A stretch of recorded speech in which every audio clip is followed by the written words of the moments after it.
Hey, what's up guys? Alex here from AttackOnClass.com, coming to you from Taguig, where Samsung has just launched their newest Samsung Galaxy Note 10. This is the Galaxy Note 10 Plus. There's two variants. This has a 6.8-inch dynamic AMOLED display, all of the features that you need, including, of course, the very famous S Pen. Now, the S Pen now has a new feature. You can do some gestures with the S Pen, like a magic wand. It's pretty useful in the camera app, but there's a lot more things that we need to talk about the Note 10 and the Note 10 Plus.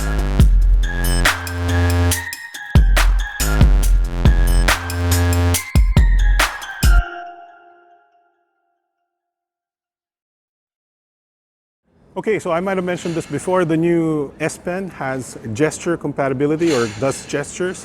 So if you do a clockwise motion while pressing the button, it actually zooms the camera. And unfortunately, it only does 0.1 increments of zoom, but you can also switch between modes by doing left and right motions, which is really cool.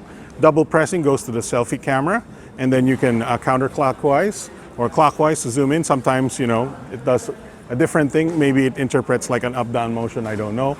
But it's a really useful feature, especially if you're doing selfie video like I am right now. All right, so there's a new feature that you can use, sort of a live message using the S Pen. So you pick a photo from your collection like so. Okay, those are the done ones. So I'll pick a photo from the gallery and I'll choose that one. And then I can add a message to it. I can add a message to it, and that message, if I'm done, will play back in the video. So that's a nice little sort of messaging feature that's sort of like a greeting card or a nice little, share to Facebook and stuff like that. The S Pen also features character recognition, so you can actually write in script and it will actually recognize your handwriting. I tried it with mine and it seems to have picked up my handwriting, so that works pretty well. On the video side, there's a new feature called Live Focus Video. You chooses the time of flight camera on the Galaxy Note 10 Plus. I don't know if it exists on the Note 10, I will confirm. But it's a live focus video. It focuses on a face, for example, and it blurs the background or makes the background black and white.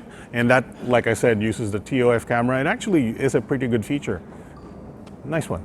All right, so personally, my favorite new feature on the Note 10 Plus is probably the new version of Samsung DeX.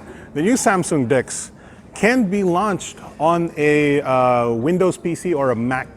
So you don't need a monitor anymore. You don't need a TV. You don't need to connect it to a monitor or TV. You connect it to your PC and it becomes like another application. Your phone becomes another application on your PC. That means you can drag and drop files from your phone in a windowed-like interface. And all the DeX apps in there are all in there, so you can drag files from your gallery and stuff like that, which is very, very cool. All right, so now let's talk about the specs, which is very interesting because Samsung sort of did a mix and match with the specs right here.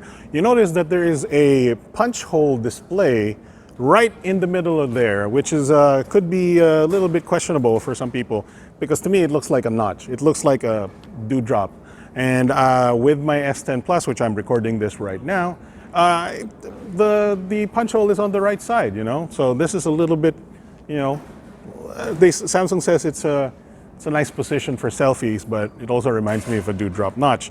Aside from that, the Note 10 goes down to a 1080p display instead of a Quad HD like the S10, S10 Plus.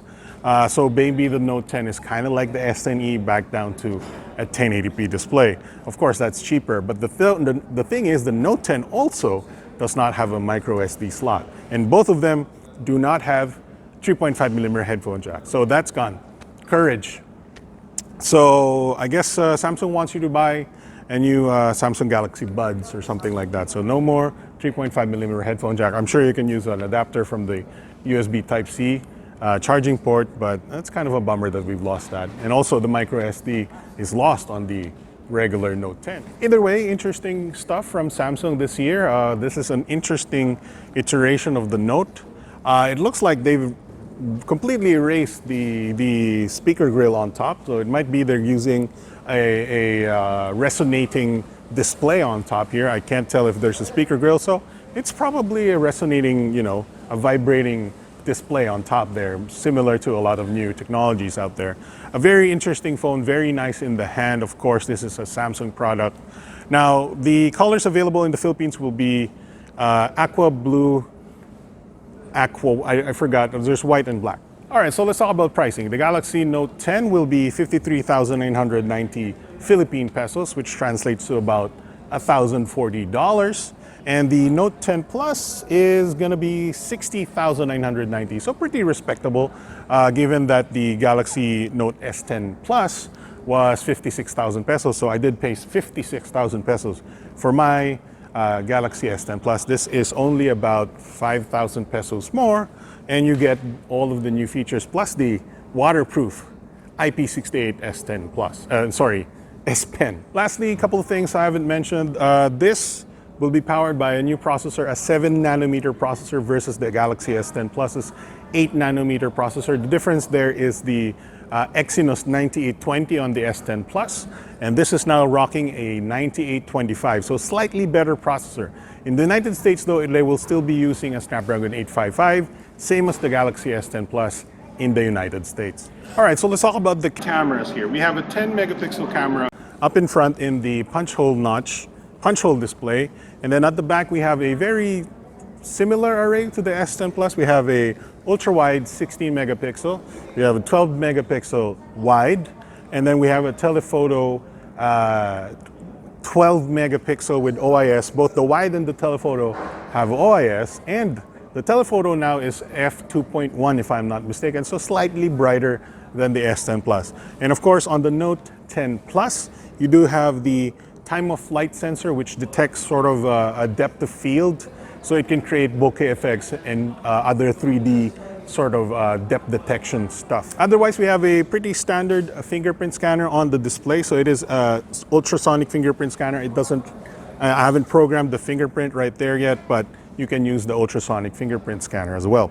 It's also wireless charging, waterproof IP68, which is better now than the previous generation IP67. Plus, there's a new sort of vapor chamber cooling on the CPU, providing better cooling for us gamers out there who likes to play games on their phones. All right, guys, so that's mostly all you need to know about the Galaxy Note 10 and the Note 10 Plus.